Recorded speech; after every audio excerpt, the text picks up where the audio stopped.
Right now, before you read another word, I want you to stop and think about what is sitting on your passenger seat, your back seat, your floor, and your dashboard. Because a police officer just spotted one of those items from 30 feet away, and the second they did, you lost your Fourth Amendment rights without knowing it. What I am about to walk you through are 7 legal loopholes that law enforcement is trained to use to turn an ordinary traffic stop into a full vehicle search. No warrant required. Most drivers will recognize number 5 and realize they have been unknowingly handing cops permission to search their car for years. I have reviewed hundreds of body cam videos, real traffic stop transcripts, and Supreme Court rulings, so you do not have to. What you are about to learn could be the difference between driving away free and watching an officer tear apart every inch of your vehicle on the side of the road in front of everyone.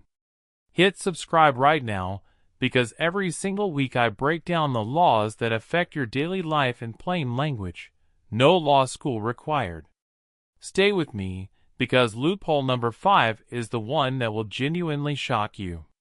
Here is what most drivers do not understand. A cop does not need a warrant to search your car.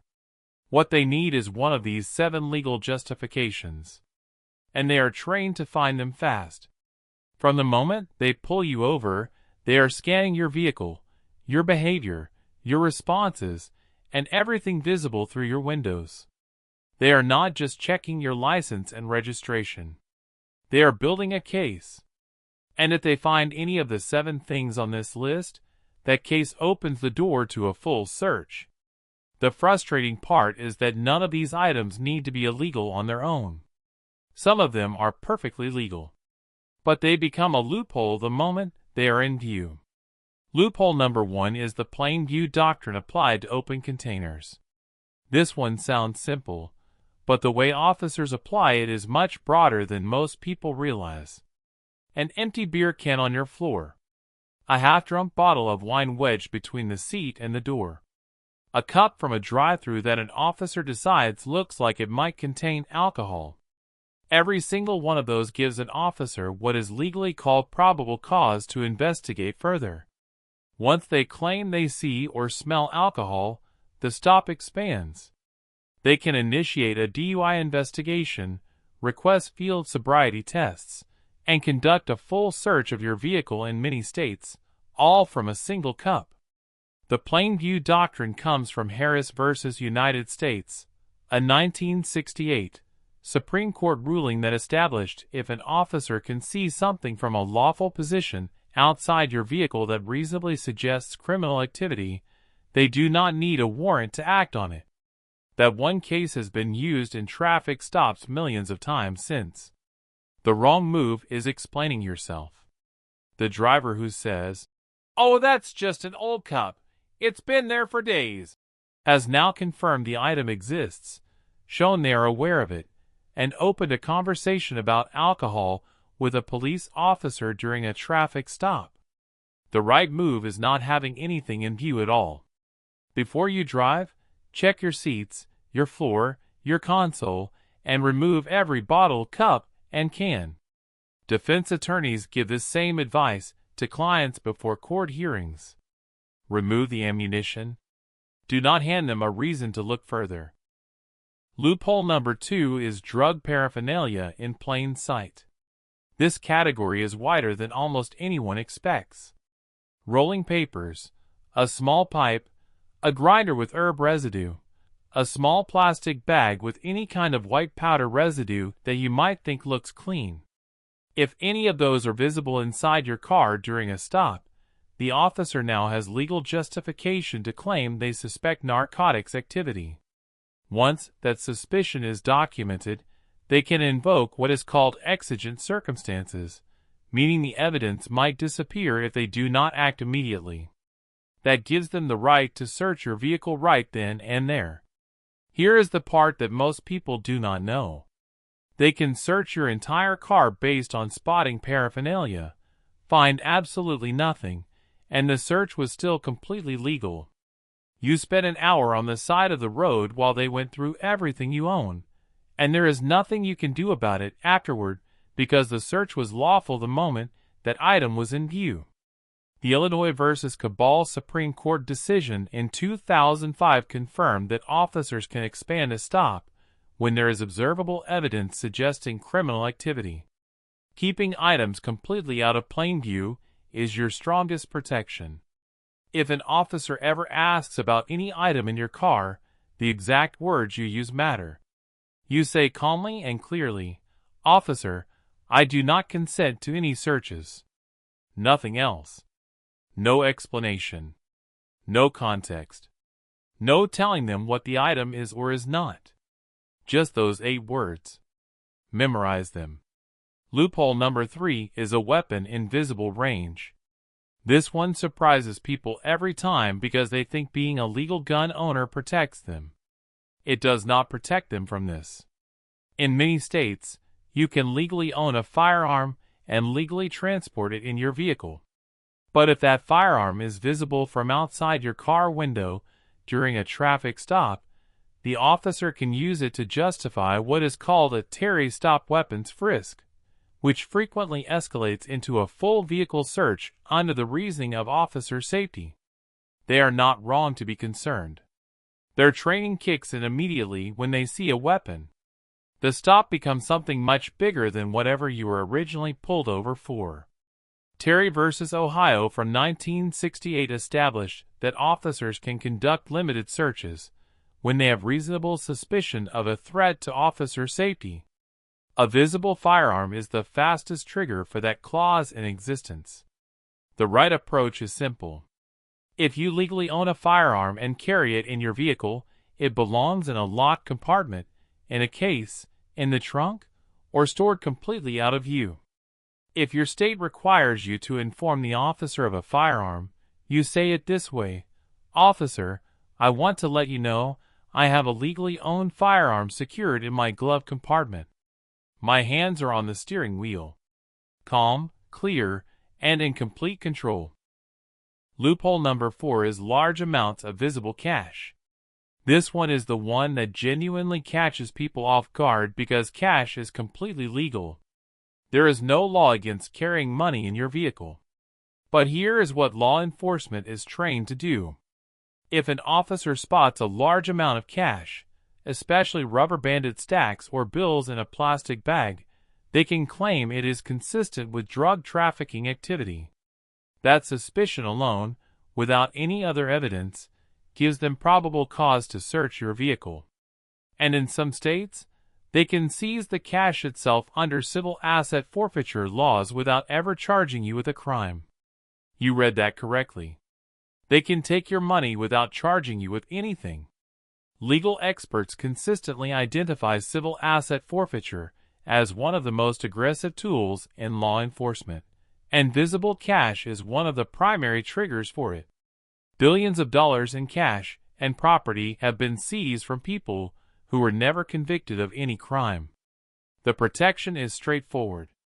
If you are traveling with a significant amount of cash, keep it secured in your trunk or stored completely out of sight. An officer who sees nothing unusual writes a ticket and moves on. An officer who sees a stack of bills sitting on your passenger seat now has a reason to keep you on the side of that road for a very long time. Loophole number 5 is air fresheners and obstructed view items. Here it is. This is the one. You have probably got one hanging from your rearview mirror right now. A pine tree. A pair of dice. Graduation tassels. A GPS unit suction to the windshield. In over 25 states, any object hanging from your rearview mirror or mounted on your windshield can be cited as obstructing the driver's view. And that citation is a completely valid legal reason to pull you over. Once you are pulled over, everything else on this list becomes visible to the officer. The air freshener gets you stopped. The open container gets you searched. Colorado versus Bertine and subsequent lower court rulings have consistently held that equipment and visibility violations are sufficient justification for a traffic stop, and once the stop is legal, everything in plain view is fair game. Most people have no idea this law exists in their state. The driver who has driven with a freshener on their mirror for 3 years has been handing officers a legal reason to initiate contact on every single drive. Check your state's obstruction laws. Remove anything hanging from your mirror. Do not give them the traffic stop excuse in the first place. Loophole number 6 is nervousness and furtive movements. This one is the loophole that exists entirely in your body language and your responses. Officers are specifically trained to document nervousness, shaking hands, avoiding eye contact, sweating, stuttering, or making sudden movements as indicators of criminal activity. Once an officer documents that a driver appeared unusually nervous or made furtive movements, they have the foundation to expand the stop under reasonable suspicion.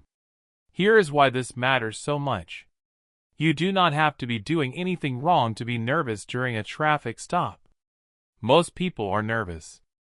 But if the officer decides your nervousness is unusually elevated, that judgment call becomes part of their justification. The Illinois v. Wardlow Supreme Court decision in 2000 addressed how behavioral indicators factor into reasonable suspicion. The protection here is preparation. When you know your rights before you are pulled over, you are not nervous because you are confused. You are calm because you know exactly what to do. One window down. Hands on the wheel. License and registration ready. You do not answer questions that are not required by law in your state. You stay completely calm. The driver who is prepared does not look like the driver who has something to hide. They look like exactly what they are, which is a driver who knows their rights. Loophole number 7 is the odor claim. This is arguably the most powerful tool in the loophole toolkit, and the one with the least accountability. An officer can state that they smell marijuana, alcohol, or another substance coming from your vehicle.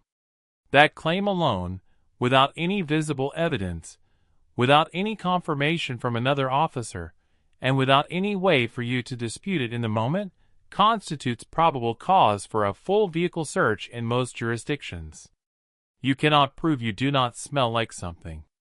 Once the officer writes in their report that they detected an odor, the search becomes retroactively justified even if they find nothing. This has been challenged repeatedly in courts. The Supreme Court's ruling in United States v. Ross gave officers broad authority to search any area of a vehicle where they believe contraband might be found based on their stated probable cause. The odor claim is the key that unlocks that authority with almost no burden of proof. Knowing this loophole exists is your first defense. The second is using the exact same response regardless of what claim they make. Officer, I do not consent to any searches. You can ask, am I being detained or am I free to leave? You state it calmly. You do not argue. You do not say they are lying. You simply do not give consent, and you document everything. Now let me walk you through exactly how these loopholes chain together in a real stop, because this is where most people finally understand why all 7 of them matter. The wrong way first. A driver gets pulled over for a rolling stop at a sign. They have a pine tree air freshener on their mirror, but that is not even why they got pulled over this time. The officer walks up. The driver is nervous and automatically rolls down all 4 windows. The officer sees empty cans on the back floor, a grinder in the cup holder, and $200 in cash on the passenger seat. The officer says, "Can I take a quick look in your car?" The driver says, "Sure, I've got nothing to hide." Those 6 words end it. Verbal consent plus visible probable cause. The car gets searched. The driver spends an hour on the side of the road and gets cited for multiple violations. Now the right way. Same stop. Same driver. But this driver watched this video first. Before they got in the car, they cleaned it out. No cans. No paraphernalia visible. Cash is in the trunk. Tint is legal. Nothing is hanging from the mirror. They rolled down 1 window. Hands on the wheel. They say, "I'm not sure, officer," when asked if they know why they were pulled over. When the officer asks to look in the car, the driver says, "Officer, I do not consent to any searches." When the officer pushes, the driver says, "Am I being detained or am I free to leave?" The officer writes a ticket for the rolling stop. The stop ends. The driver leaves free. Same stop. Same driver.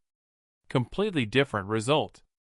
The difference is knowing these 7 loopholes before you ever see those lights in your mirror. If you are still here, you just did something most people will never do, which is actually learn their rights before they need them. And that matters. Subscribe to this channel right now, because the next video is coming in 3 days, and it covers what to do when officers claim they smell marijuana, which is the most commonly used odor claim in the country, and the one getting drivers searched every single day even when there is nothing in the car. That video could be the most important one you watch this year. Hit subscribe so it is waiting for you when it drops. Drop a comment right now telling me which of these 7 loopholes surprised you the most, because I read every single one. You deserve to know your rights.